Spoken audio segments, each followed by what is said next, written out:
Social Crediting by Humongous.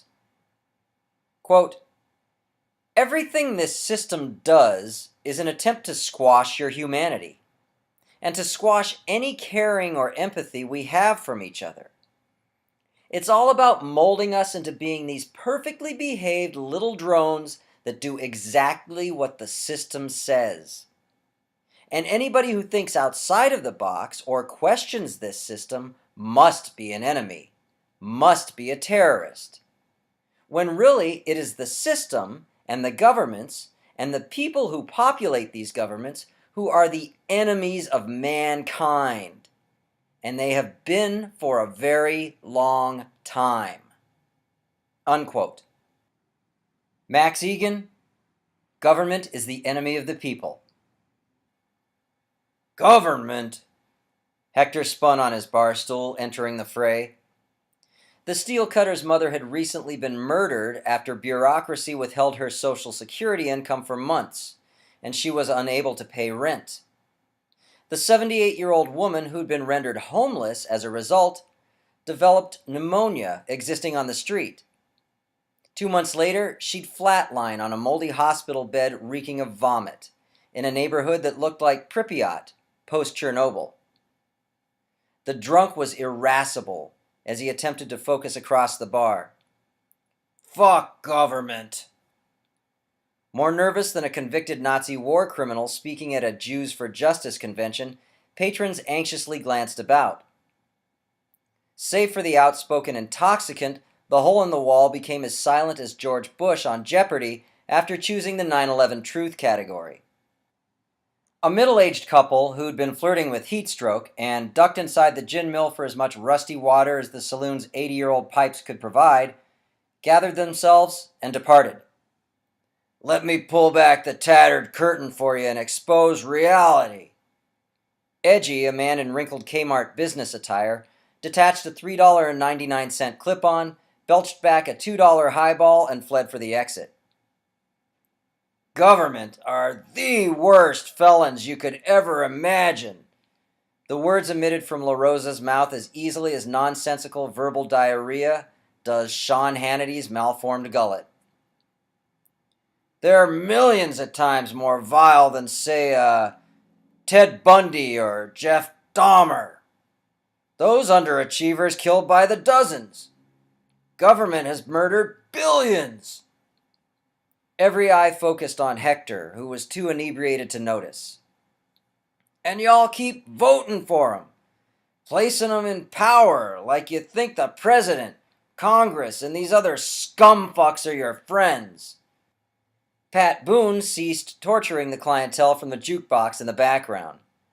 A spotlight could have been as easily trained on the angry drunk as a starving dog trained to beg for a treat.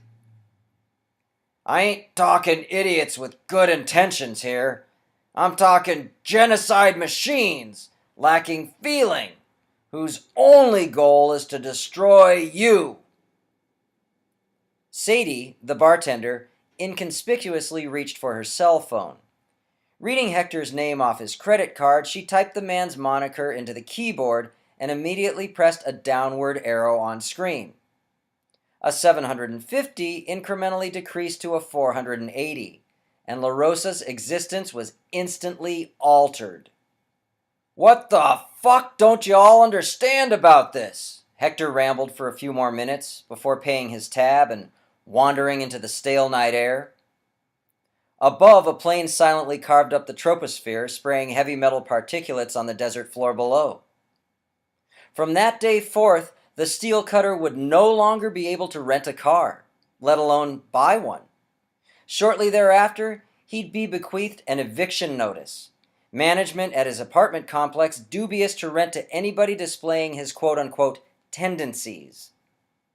As far as leasing anywhere else, no quote-unquote reputable establishment would cater to a rogue with a social credit score as low as his. Hence, he'd be forced to exist at a local YMCA that hadn't yet installed SCS, social crediting software. For 6 months subsequent, he'd reside beneath an interstate overpass. He'd lose his quote-unquote job due to the fact he had nowhere to shower and reeked of body odor.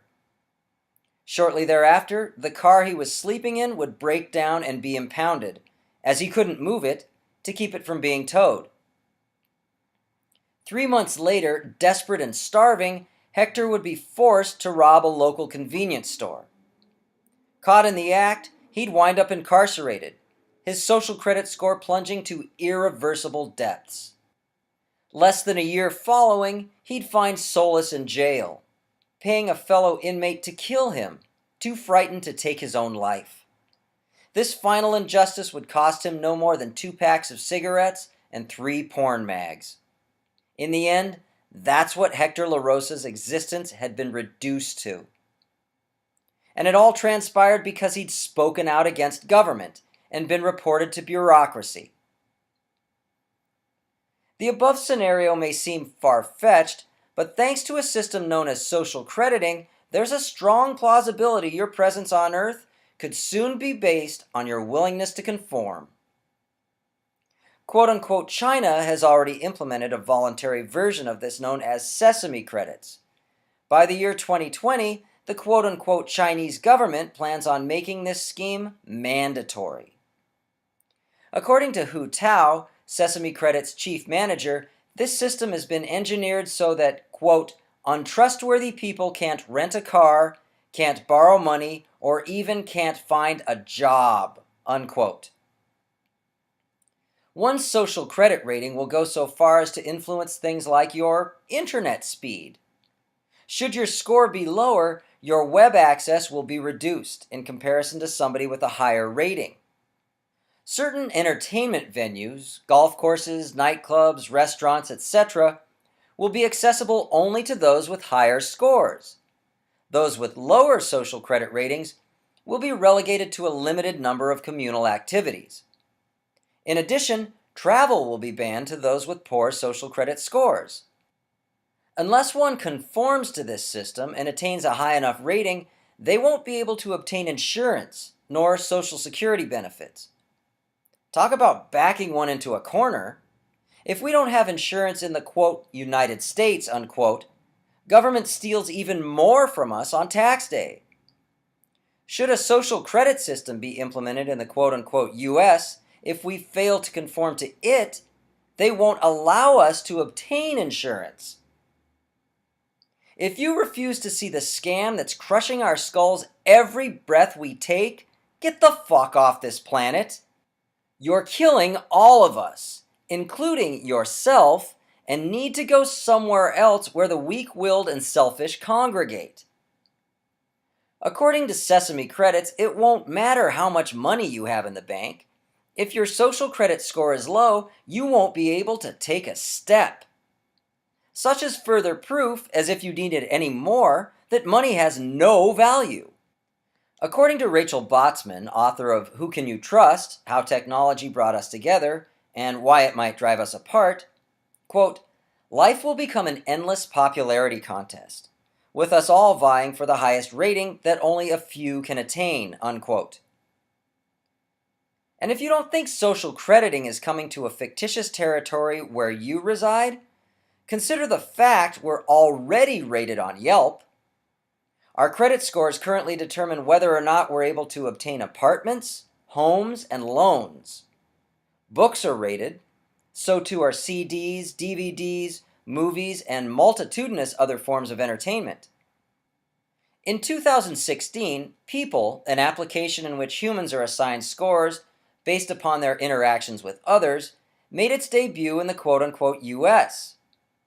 With the app in question, everyone you engaged in was assigned a, quote, people number, unquote, and you either sliced and diced ratings or boosted them, dependent upon how that person interacted with you. Lives of folks inextricably linked to their scores were at the mercy of those with whom they came in contact. If you need further proof a social crediting system is knocking at your door like a Jehovah's Witness with 2 days left to exist, check out the episode Nosedive from the show Black Mirror. I haven't viewed TV in 15 years, but I'll research anything on YouTube when I'm informed it's relevant. In the aforementioned segment, the main character watches her life being dismantled as her social credit score is destroyed. She's forced to conform to the system, and when she doesn't, she finds herself not only denied the basic necessities to survival, but imprisoned. You've heard the anti-mimesis, quote, life imitates art, unquote. Well, Nosedive aired late in 2016. We're now deep into 2018. How much longer do we wait to do something before social crediting is slowly, steadily introduced into the jail cells we currently call our quote-unquote lives? But this type of Pavlovian training has been existent since the dawn of authority. It's part of the package, dividing and conquering, turning people against each other. That's why we've been brainwashed to believe in such idiocy as quote-unquote countries and quote-unquote foreigners. Remove the monetary system from the equation and re-implement the paradigm nature originally provided us, free and even distribution of everything, and there's no need to rate anybody, as if there ever was. Nobody's stealing anymore because we all have access to the overabundance of resources on this planet. Even more frightening is that some people in quote-unquote China already participating in the current social crediting system feel it's necessary, good, and making people more ethical. Folks are now purportedly stopping at red lights rather than running them. What a fucking joke! People aren't obeying traffic signals more readily because they've become quote-unquote ethical. They're doing so because they're fucking scared. They still want to run the red lights, but they don't because they're frightened of everyone and everything around them. They're scared shitless if they don't conform and transgress in the slightest, their ability to eat will be stolen from them. It doesn't get any more Pavlovian than that. You threaten to take a dog's dinner away and it'll do whatever the fuck you want. Moreover, driving around, flying planes with hundreds of passengers on them, and operating heavy machinery isn't the type of activity folks should be performing when scared out of their wits. They're far more apt to make mistakes, and as a result, people will be injured or killed. This is insanity. The fact so many people feel government has the quote-unquote right to tell them what's quote-unquote legal and quote-unquote illegal is bad enough. But now we believe bureaucracy should have complete control over us? At what point does this reek of love for one's servitude, as Aldous Huxley outlined in his 1962 speech, The Ultimate Revolution? Quote, if you are going to control any population for any length of time, you must have some measure of consent. It's exceedingly difficult to see how pure terrorism can function indefinitely. Sooner or later, you have to bring in an element of persuasion, an element of getting people to consent to what is happening to them.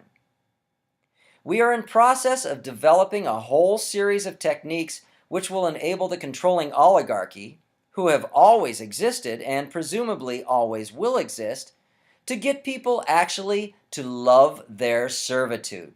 Unquote. Aldous Huxley, The Ultimate Revolution.